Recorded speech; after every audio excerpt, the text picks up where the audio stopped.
বন্ধুরা, আপনারা সবাই ইন্টারনেটে প্রতিদিন অনেক অদ্ভুত জিনিস দেখে থাকবেন, কিন্তু আজকের ভিডিওতে আমি আপনাদের ক্যামেরায় ধরা পড়া এমন কিছু অস্বাভাবিক জিনিস দেখাবো যা দেখে যে কারোরই হুঁশ উড়ে যাবে। তাই আর কথা না বাড়িয়ে চলুন আজকের ভিডিওটি শুরু করা যাক।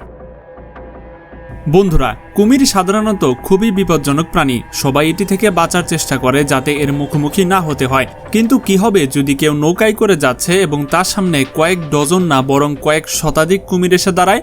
এই যে ভিডিওটি দেখছেন, এতে একজন জেলে তার নৌকা নিয়ে নদীতে মাছ ধরতে গিয়েছিল। হঠাৎ তার সামনে কুমিরের পুরো বাহিনী এসে দাঁড়ালো, যেমনটি আপনি এখন ভিডিওতেই দেখতে পাচ্ছেন। এদের সংখ্যা এত বেশি যে গোনাও কঠিন।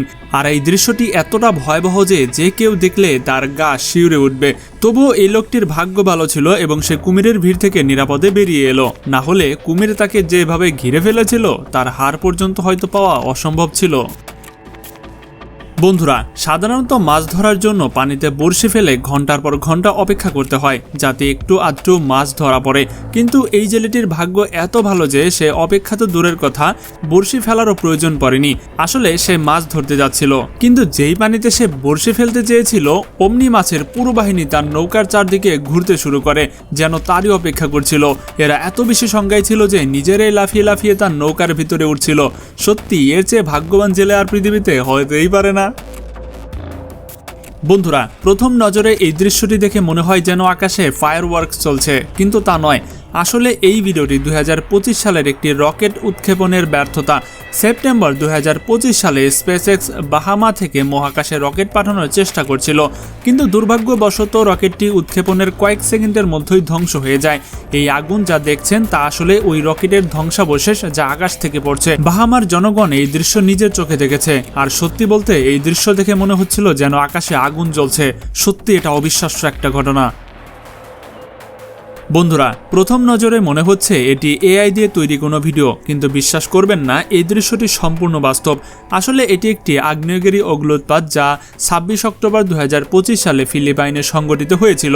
যখন এই লাভা অগ্ন্যুৎপাত হয় তখন কিছু জেলে সেখানে সমুদ্রে মাছ শিকার করছিল এবং তারা এই দৃশ্যটি নিজের চোখে দেখে এর ভিডিও ধারণ করে। এই আগ্নেয়গিরিটি এত বিপজ্জনক ছিল যে তা কেবল শুধু ধোঁয়াই নয়, এর ভেতর থেকে বড় বড় পাথরও বেরিয়ে আসছিল। এই দৃশ্যটি কিন্তু সত্যি অবিশ্বাস্য।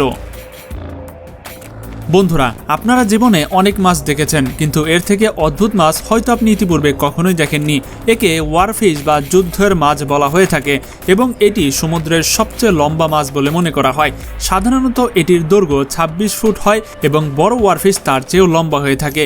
এই মাছের শরীর এমন আলোর প্রভাব ফেলে যা দেখলে মনে হয় যেন কোনো বিদ্যুৎ চলছে। ওয়ারফিশের চেহারা যেমন অদ্ভুত, তেমনি আরও রহস্যময় ব্যাপার হচ্ছে এটি যখন সমুদ্রপথে সমুদ্রে প্রচণ্ড ঝড়ের সম্ভাবনা থাকে তখন উপকূলীয় সমুদ্রে বেরিয়ে আসে, অন্যথায় এটি সবসময় সমুদ্রের গভীরেই থাকে। যাই হোক, এটি কিন্তু খুবই অস্বাভাবিক একটা মাছ। বন্ধুরা, পেঙ্গুইন বেশিরভাগ বরফের এলাকায় পাওয়া যায়, কিন্তু কি হবে যদি সকালে হাঁটতে বেরিয়ে আপনি রাস্তায় পেঙ্গুইনকে দেখতে পারেন? এই যে ভিডিওটি দেখছেন 2020 সালের কেপটাউনের একটি রাস্তায় রেকর্ড করা হয়েছিল। আসলে এটি ছিল করোনা ভাইরাসের সময়, যখন মানুষ ঘর থেকে বেরই হতো না। সেই সময় প্রকৃতি তার সর্বত্র নিজের দখল করে নিয়েছিল।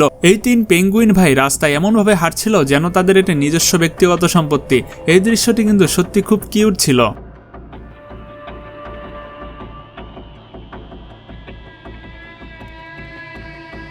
এই ভিডিওটি দেখে প্রথমেই মাথায় আসে যে এটি কোনো অণুজীব হতে পারে কিনা যা দূরবীন দিয়ে দেখা যাচ্ছে, কিন্তু আমি যদি বলি এটি কোনো অণুবীক্ষণিক বস্তু না বরং বাস্তব।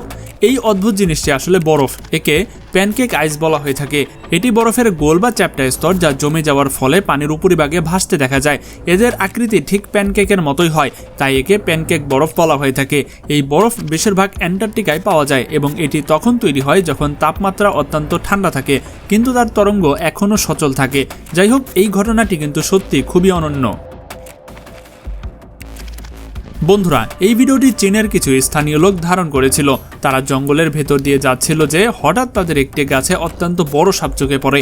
এই সাপটির আকার এত বড় ছিল যে যা দেখে মনে হচ্ছিল এটি গাছের কোনো বড় বা মোটা ডাল হতে পারে, যেমনটি আপনারা এখন দেখতেই পাচ্ছেন। এই সাপটি এতটা বড় যে পুরো গাছ জুড়ে বিস্তৃত, আর গাছের ডালগুলো এর তুলনায় ছোট বলে মনে হচ্ছিল। কল্পনা করুন, যদি কোনো দৈত্যাকার সাপ কোনো মানুষকে খেতে চায় তাহলে পুরো মানুষটাকে এই এক সাপ নিমিষেই গিলে ফেলবে। এটা কিন্তু সত্যি ভয়ঙ্কর। বন্ধুরা, এই অস্বাভাবিক প্রাণীটি আসলে একটি পাখি যাকে লায়ার বার্ড বলা হয়ে থাকে। এর চেহারা এত অনন্য যে প্রথম নজরে বোঝা যায় না যে এটি আসলে কি। মজার ব্যাপার হচ্ছে এর নামের মতোই এটি অনন্য। আসলে একে লায়ার বার্ড বলা হয় এই কারণে যে পৃথিবীর যে কোনো আওয়াজ নকল করতে পারে সে, সেটা মানুষ হোক, প্রাণী হোক বা যে কোনো কৃত্রিম শব্দই হোক না কেন। লায়ার বার্ড ঠিক একই আওয়াজ এত নিখুঁতভাবে তৈরি করে যে শুনে বিশ্বাসই করা যায় না যে এটি কোনো মানুষই নয়, বরং একটি পাখি কথা বলছে।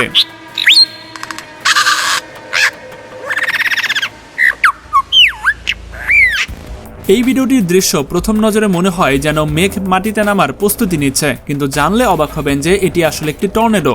এই দৃশ্যটি ইলিনিয়াসের এক ব্যক্তি ধারণ করেছিল। যেমনটি আপনি দেখতেই পাচ্ছেন, এই টর্নেডো এত ভারী যে মেঘকেও নিজের কবজায় করে নিয়েছিল প্রায়। এর চেয়েও ভয়ঙ্কর দৃশ্য আর কি হতে পারে, আপনিই বলেন। বন্ধুরা, প্রথম নজরে মনে হয় এটি কোনো সুড়ঙ্গ পথের ভেতর দিয়ে তৈরি কোনো রাস্তা, কিন্তু বিশ্বাস করবেন না, আপনি যা গুহা মনে করছেন আসলে তা মাকড়সার জাল। শুনতে অদ্ভুত লাগছে তাই না? কিন্তু এই জাল ক্যালিফোর্নিয়ার একটি রাস্তায় তৈরি হয়েছিল। এই পুরো জাল এত বড় রাস্তাকে দুই দিক থেকে পুরোপুরি ঢেকে ফেলেছিল। শুধু তাই নয়, এই জালের রাস্তার ছাদও তৈরি করা হয়েছে যা ঠিক কোনো গুহার মতো প্রভাব ফেলেছে। এটা কিন্তু সত্যি অবিশ্বাস্য। বন্ধুরা, সাধারণত রেস্টুরেন্ট খাবার পরিবেশনের জন্য তৈরি করা হয়, কিন্তু আপনি কি কখনো কোনো হোটেলে বন্য প্রাণীকে অতিথি হিসেবে দেখেছেন?